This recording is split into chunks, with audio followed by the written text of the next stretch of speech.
네, 우리 시간 신앙 고백하도록 하겠습니다. 우리 인생의 길과 진리, 생명 되신 우리 예수님을 그리스도로 신앙 고백하도록 하겠습니다.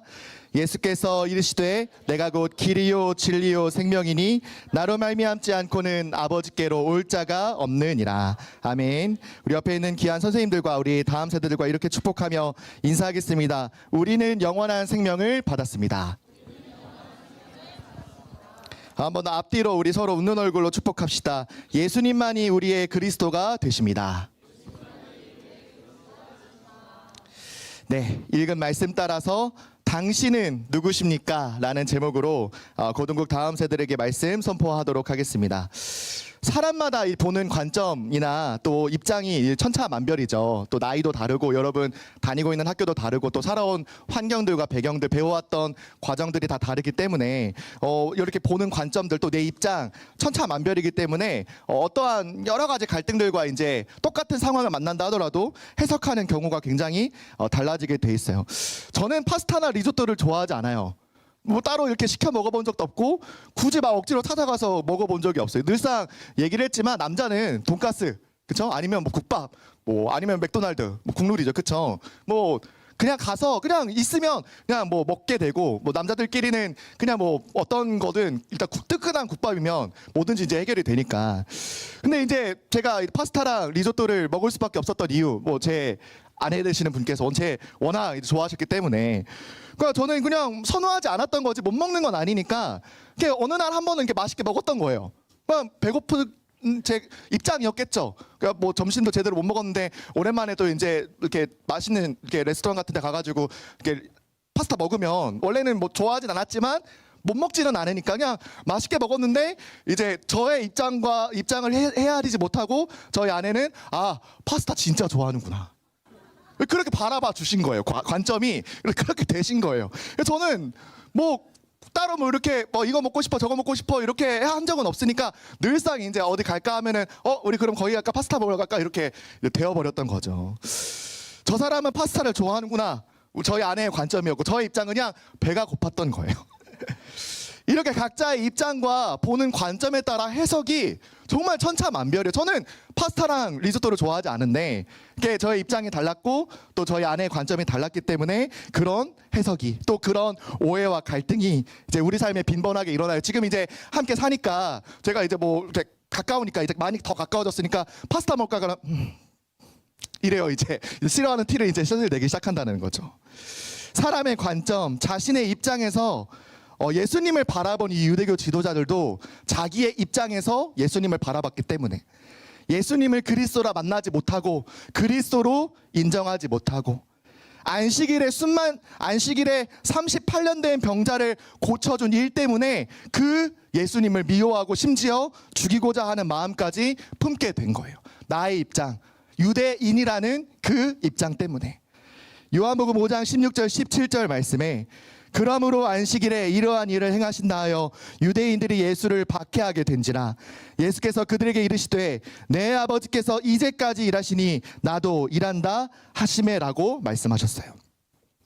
38년 된 그 병자, 희망과 소망이 넘치는 그곳에서도 가장 큰 절망과 절박한 마음으로 누가 나를 저기에 던져줬으면 좋겠다라는 인생의 자그마한 도움을 구하고 있는 그 병자에게 예수님은 그리스도로 나타나셔서 너가 낫고자 하느냐 그 질문에 즉시로 그 병자를 38년 동안 고침받지 못한 그 병을 완전히 치유하여 주셨는데 그 일의 기쁨과 감사를 고백하지 못할지언정 안식일 토요일에 우리가 여태까지 계속해서 지켜왔던 그 규례 율법을 따라서 우리가 지켜왔던 행위 안식일에는 하나님이 쉬셨으니까 일하면 안 된다 노동하면 안 된다 라고 하는 그 규례를 어겨버리고 예수라는 사람이 병자를 고쳐줬다고 그리고 그 병자가 자기 앉은 자리에서 앉았던 그 짐을 들고 집으로 갔다고 누가 그렇게 노동하게 만들었어? 누가 그렇게 그 사람의 병을 고쳐주어서 걸어가게 만들었어? 라는 그 자기의 입장과 관점에서 예수님을 핍박하고 이제는 죽이고자 하는 마음까지 품게 된 거예요. 심지어 천지와 모든 만물을 6일 동안 창조하시고 7일째 되는 그러니까 우리 사람 기준으로 하면 토요일에 안식 그러니까 우리말로 하면 쉬셨다라는 그 관점으로 사실은 모든 만물을 창조하시고 이제 통치하시고 다스리시면서 모든 만물이 제대로 운행하는지, 정말로 그 만물이 그 이름대로 지어진 목적대로 하나님께 영광을 돌리고 있는지, 하나님 그 안식일을 통하여서 영광을 받으시고 기쁨을 회복하고 계시는 중이셨는데, 안식일에는 일하면 안 된다, 유대인이라면 그래서는 안 된다라는 자기들의 입장과 관점을 어기고, 심지어 하나님도 이렇게 일하셨으니, 아니 우리 하나님 아버지가 일하셨으니 나도 이제 일한다 라는 말에 완전히 충격과 분노를 가지고, 이제 이 유대교 지도자들은 이때부터 예수님을 신성 모독이란 이유로 죽이고자 결단을 한 거예요. 이렇게 사람의 관점, 자기 기준에 사로잡힌 입장으로는 예수님을 만났음에도 불구하고 그리스도로 인정하지 못하게 되는 거예요. 한 사람을 죽이려고 하는 마음까지 품게 될 만큼 이렇게 사람의 관점과 입장이 너무나도 제각각이고, 결국 우리가 예수를 그리스도로 만날 수 있고 만난 그 그리스도를 내 인생의 주인으로 모실 수 있는 것은 오직 하나님의 마음, 하나님의 은혜가 아니고서는 될 수 없다라는 걸 우리는 확인할 수 있어요. 우리를 하나님 떠난 죄와 저주에서 건지실 수 있는 분은 오직 하나님밖에 없기 때문에, 하나님과 함께 하셨던 그 하나님의 아들이 우리에게 찾아오셔서 하나님이 아니고서는 해결할 수 없는 그 모든 죄와 저주를 해결해 주셔야 되기 때문에 예수님은 우리에게 찾아오셨어요. 유대인이 다 인정할 만큼 왕과 같은 모습으로 다윗과 같은 아주 카리스마 넘치는 통치자로 오셔도 모자랄 판에, 어떤 사람도 믿지 못할 만큼 동정녀 마리아 성령으로 잉태되어서 사람의 모습으로 찾아오신 이유도 죄 많은 우리의 모든 죄악을 죄 없는 몸으로, 사람으로 대신 죽으시기 위하여 십자가에 죽기까지 그 사랑을 확증하여 보여주셨다는 것.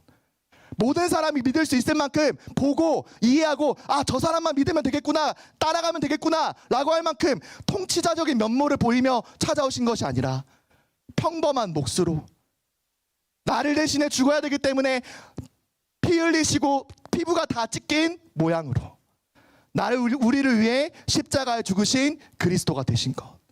그것을 믿을 수 있는 이유는 오직 사람의 이해, 사람의 관점이 아니라 오직 하나님의 은혜인 줄 믿습니다. 여러분, 그 사실을 믿고 있다면 여러분은 하나님의 은혜로 예수님을 그리스도라 믿게 되었다라는 거예요. 우리를 사랑하시는 하나님의 입장, 우리를 구원하시기 위해 하나님의 방법이 아니고서는, 예수 그리스도라는 하나님의 방법이 아니고서는 우리를 구원하실 수 없기 때문에, 여러분, 이제는 내 입장에서 예수님을 바라보지 않고 하나님의 마음, 하나님의 관점에서 예수를 그리스도라 내 인생의 주로 모시며 살아가는 하이라이트 인생이 다 되시기를 예수 그리스도의 이름으로 기도합니다. 그래야 여러분 모든 사람을 그리스도 예수의 마음으로 품을 수 있게 돼요.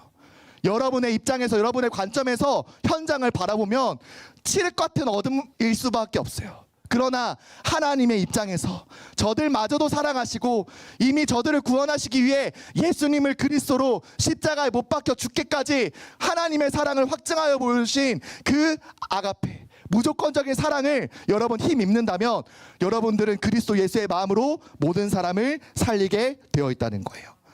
그런 하이라이트 라이프가 되시기를 예수 그리스도의 이름으로 기도합니다. 그래서 우리의 관점과 우리의 입장을 벗어버릴 첫 번째, 이번 주 강단 말씀의 첫 번째는 무엇이냐? Who am I라는 거예요. 오늘부터 살펴볼 출애굽기는 창세기부터 신명기까지 5권의 성경을 쓴 저자이자 또 광야 40년 동안 이스라엘 민족을 이끈 지도자 모세의 이야기가 시작되는 말씀이에요. 1장은 요셉을 통해 아버지 야곱부터 형제들, 그 이스라엘 민족이 애굽으로 이주하여 살다가 요셉과 그 형제들도 이제 다 죽게 된 이후의 이야기로 시작이 돼요. 우리가 읽지 않았던 출애굽기 1장 6절에서 7절 말씀에 요셉과 그의 모든 형제와 그 시대의 사람은 다 죽었고 이스라엘 자손은 생육하고 불어나 번성하고 매우 강하여 온 땅에 가득하게 되었더라라고 말씀하고 계세요.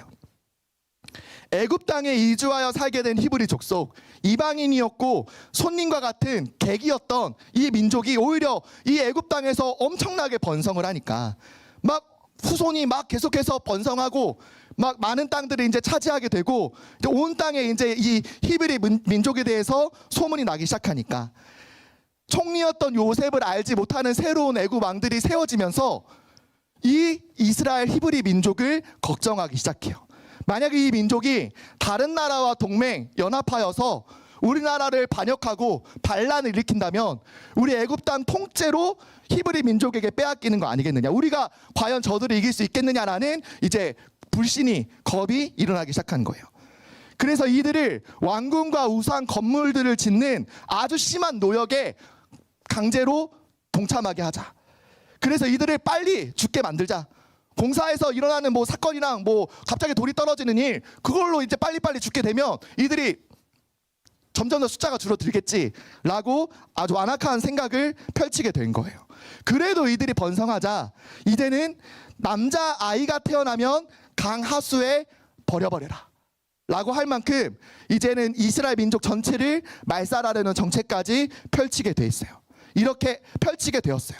이렇게 이스라엘 민족은 처음에는 손님으로 대접받는 민족으로 찾아왔지만 이후 400여 년 동안에는 애굽 사람들의 노예화가 되어져서 계속해서 우상 건물을 지을 수밖에 없는 노예로, 심지어는 태어난 아이까지 빼앗겨 죽음을 당할 수밖에 없는 민족 말살 정책의 희생양이 되어버렸어요.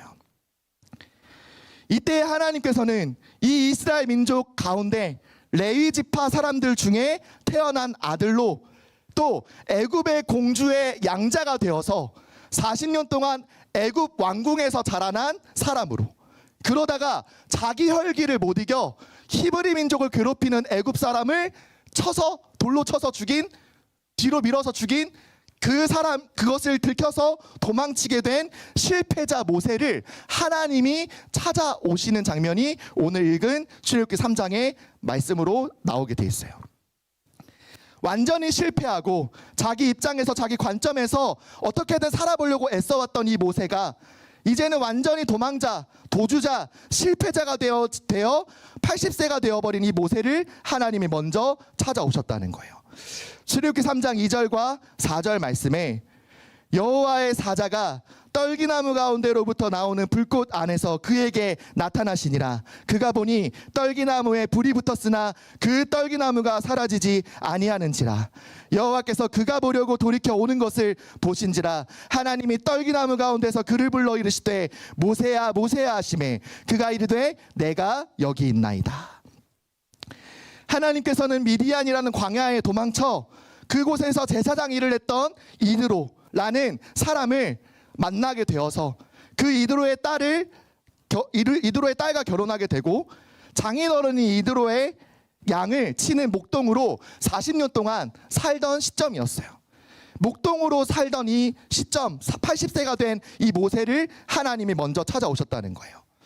과거 애굽의 왕자였던 영광도, 또 사람을 죽이고 도망친 도망자라는 신세도 이제 까마득히 의미가 없어질 만큼 퇴색되어 버린 이 늙어버리고 소망 없는 모세를 하나님은 호렙산에서 만나주시고 영광스러운 모습으로 자신이 전지전능한 하나님이심을 직접 모세에게 나타나 보여주셨어요. 그리고 모세를 향해 이렇게 부르시고 말씀하세요. 하나님이 이르시되 이리로 가까이 오지 말라. 네가 선 곳은 거룩한 땅이니 네 발에서 신을 벗으라. 모세에게 하나님이 임재한 이곳은 거룩하게 구별된 곳, 내가 너를 만나기 위하여 이곳을 거룩하게 구별하였으니 너가 신고 있는 그 신발을 벗어서 내 앞으로 나오라 라고 말씀하신 거예요.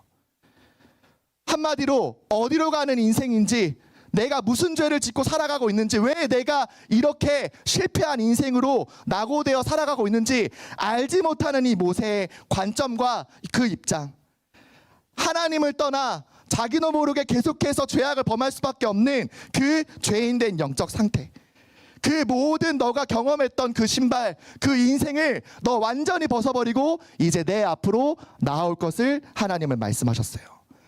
너의 관점과 너의 입장을 내세우며 살아왔던 모든 실패했던 경험들, 과거의 너의 수치들 다 벗어버리고 전능한 내 앞에 너 나와올 것을 말씀하고 계시다는 거예요.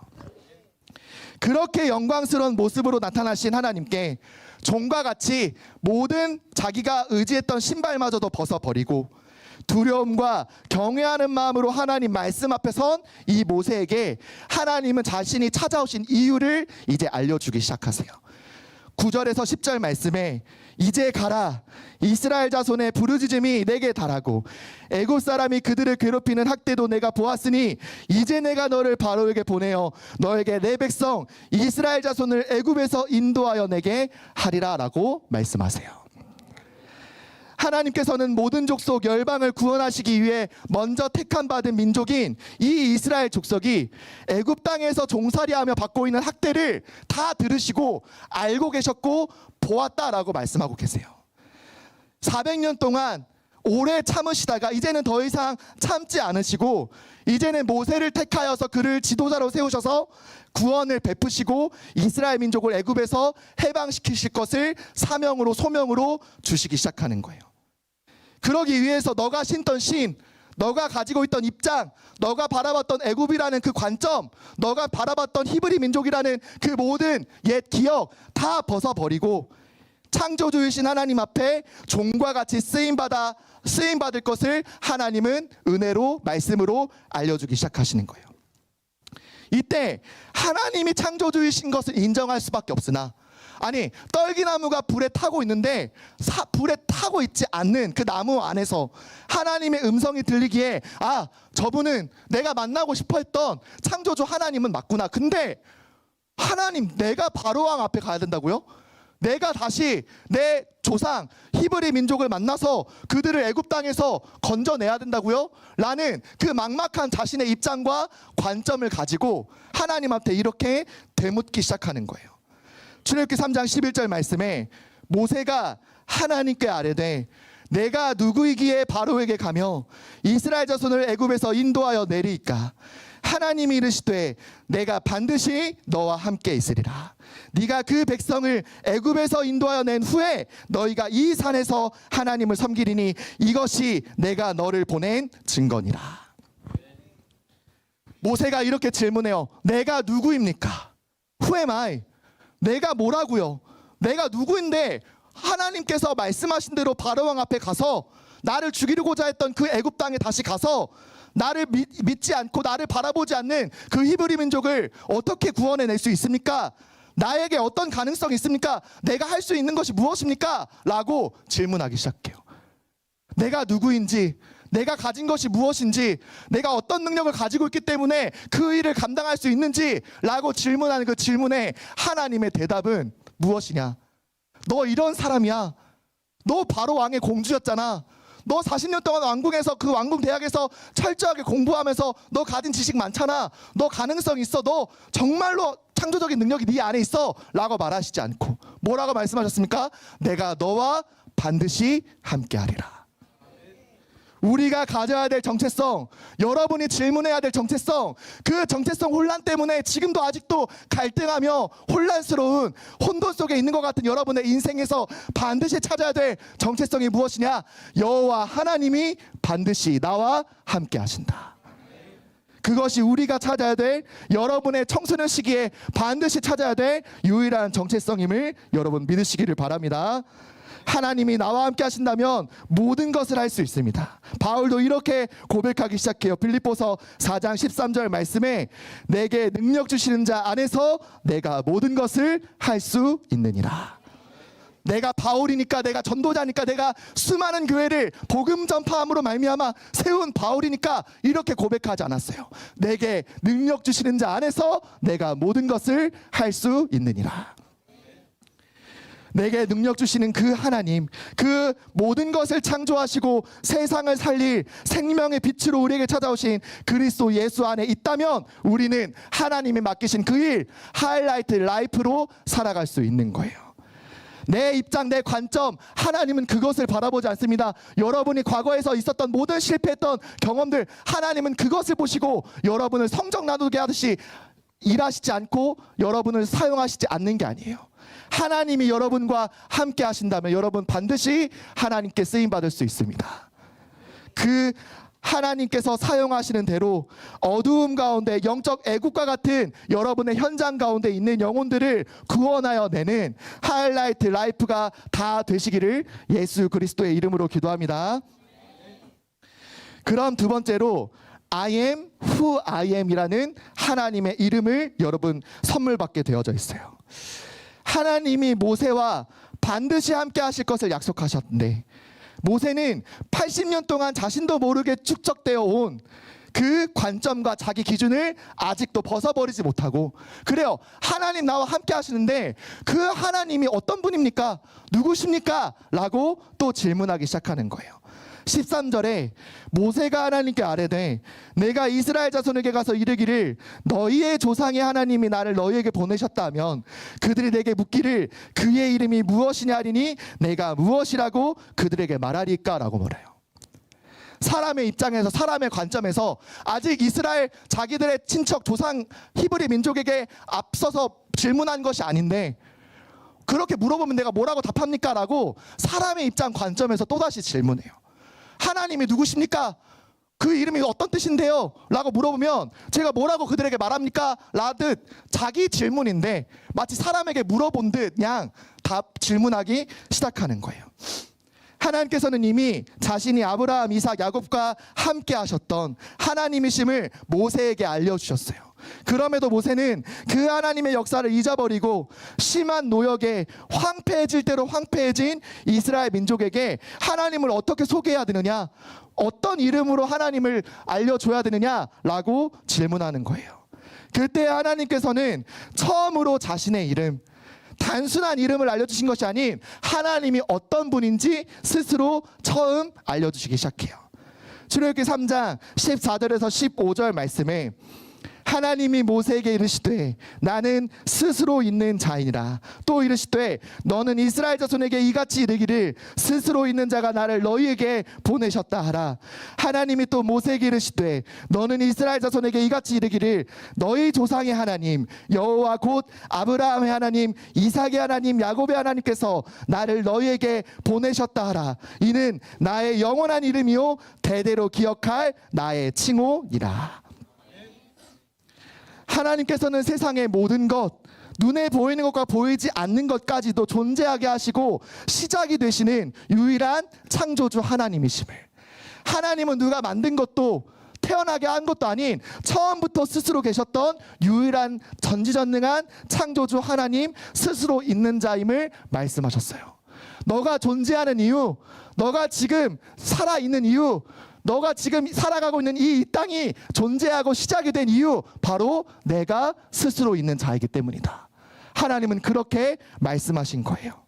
결국 세상과 사람을 심판하시는 분도, 또 그 심판에서 구원하실 수 있는 분도 오직 여호와 하나님밖에 없다는 것을 모세에게 정확히 알려주시는 거예요. 그 하나님이 반드시 너와 함께 하겠다라고 하신다면 우리는 못할 것이 없다라는 거예요. 심지어 이 구원을 이루시는 하나님의 역사가 이미 이스라엘 조상 아브라함 때부터 약속된 것이었음을 하나님께서는 알려주시기 시작해요. 출애굽기 3장 17절 말씀에 내가 말하였거니와 내가 너희를 애굽의 고난 중에서 인도하여 내어 젖과 꿀이 흐르는 땅 곧 가나안 족속, 헷 족속, 아모리 족속, 브리스 족속, 히위 족속, 여부스 족속의 땅으로 올라가게 하리라 하셨다라. 한마디로 하나님께서는 아브라함과 창세기 15장 그 언약을 맺으신 시점부터 애굽의 노예가 되어 400년 동안 핍박을 받고 모진 고통을 받게 될 것, 그리고 이제 400년이 지나 다시 이 땅으로 돌아와 약속한 가나안 땅으로 돌아와 하나님을 섬기게 될 것을 약속하셨고 그 약속이 이제 이루어질 것이다 라고 말씀하고 계시는 거예요. 스스로 존재하시는 모든 것의 창조주가 되시는 그 하나님께서 이제는 반드시 약속하신 것을 이루시는 전지전능하신 하나님이심을 모세에게 알려주고 계시는 거예요. 하이라이트 고등부 여러분, 하나님의 말씀과 말씀을 통해 내게 주신 약속은 반드시 성취됩니다. 그 하나님 말씀 앞에 내 입장, 내가 경험했던 관점, 내 모든 내 수준을 여러분 자랑할, 주장할 이유가 없어요. 하나님은 스스로 계시며 영존하시는 여호와이시며 그분이 나와 함께 하신다면 우리는 어떤 것도 문제가 될 것이 없습니다. 그래서 갈렙도 이렇게 자기 인생에 가장 힘들고 어려운 난관, 관문 앞에 섰을 때 이렇게 고백해요. 여호수아 14장 12절 말씀에 그날에 여호와께서 말씀하신 이 산지를 지금 내게 주소서. 당신도 그날에 들으셨거니와 그곳에는 아낙 사람이 있고 그 성읍들은 크고 견고할지라도 여호와께서 나와 함께 하시면 내가 여호와께서 말씀하신 대로 그들을 쫓아내리이다 하니. 갈렙이 현실을 부정한 게 아니에요. 정확하게 파악했어요. 아낙 사람과 같은 아주 크고 장대한 저 군인과 같은, 아니 태어나면서부터 장군감으로 태어난 것과 같은 저 아낙 자손들이 지키고 있는 저 난공불락의 헤브론 산지 알고 있다. 저 성읍들이 크고 견고하고 아낙 사람들이 있다라는 거 이미 알고 있다. 그런데 하나님께서 말씀하신 대로, 그 말씀하신 하나님이 나와 함께 하신다면 여호와께서 말씀하신 대로 그들을 쫓아내리이다. 하나님의 말씀이 그 약속하신 산지를 갈렙에게 주시겠다 약속하셨으니 반드시 그 말씀은 하나님이 나와 함께 하신다면 이루어질 것입니다 라고 믿음을 고백하기 시작한 거예요. 하나님의 말씀이 나를 통해 이루어지는 그 역사, 그 은혜 앞에 내 입장, 내 관점을 내세울 이유가 여러분 전혀 없습니다. 여호와께서 나와 함께 하신다면 반드시 말씀은 성취됩니다. 나의 수준, 나의 형편, 나의 입장 전혀 내세울 이유 없습니다. 하나님이 반드시 나와 함께 하십니다. 이 일의 증인이 되어 하이라이트와 같이 아름답고 찬란하게 예수 그리스도 얼굴에 담긴 그 빛을 발하여 영적으로 애굽 그 노예된 상태 속에 있는 많은 영혼들을 구원해 해방해내는 하이라이트 라이프가 다 되기를 예수 그리스도의 이름으로 기도합니다.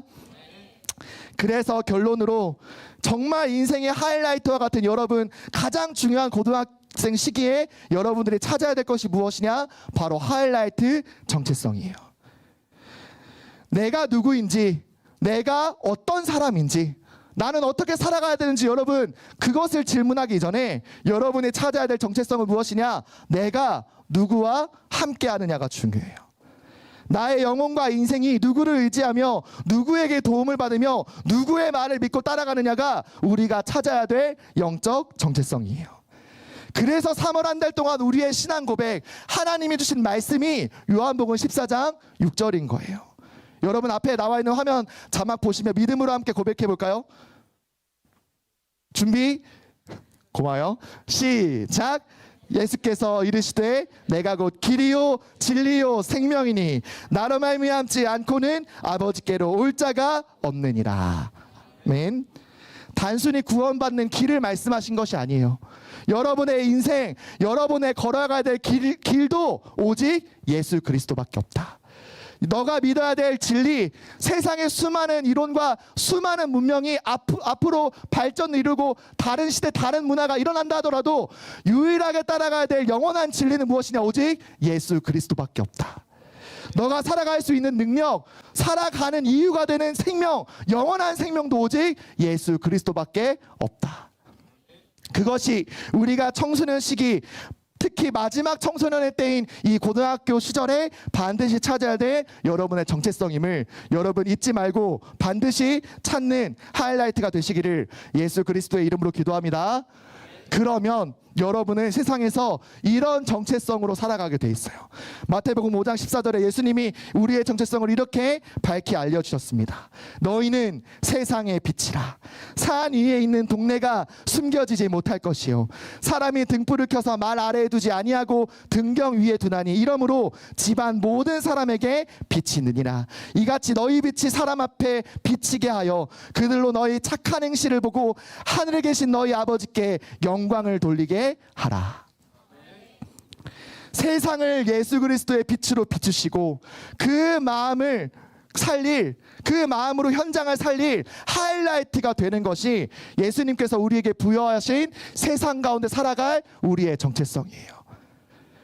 너가 누구냐? 내가 누구입니까? 라는 질문 앞에 내가 너와 이렇게 함께 할 것이다. 그리고 너는 세상에서 이런 존재가 될 것이다 말씀하실 때 하나님은 우리의 삶을 하나님이 말씀하신 대로 순종하면서 살아가는 그 착한 행실을 통하여 하나님 아버지께 영광을 돌리게 하는 세상의 빛과 같이 쓰게 하실 거라고 말씀하시는 거예요. 지금 당장 여러분이 세상 많은 친구들과 선생님들과 부모님들한테 인정받지 못하는 그런 삶을 살아간다 하더라도 여러분, 말씀하신 대로 하나님은 이루실 것을 믿습니다. 반드시 여러분을 세상의 빛으로, 산 위에 있는 동네마저도, 집 안에 있는 모든 사람마저도 빛을 만나게 하는 하이라이트 라이프가 되게 하실 거예요. 언제? 말씀하신 대로 하나님이 나와 함께 하심을 믿기 시작할 때, 그 하나님의 뜻과 부르신 그 하나님의 의도대로 하이라이트 정체성을 가지고 살아가는 모든 하이라이트 고등국이 되기를 예수 그리스도의 이름으로 기도합니다.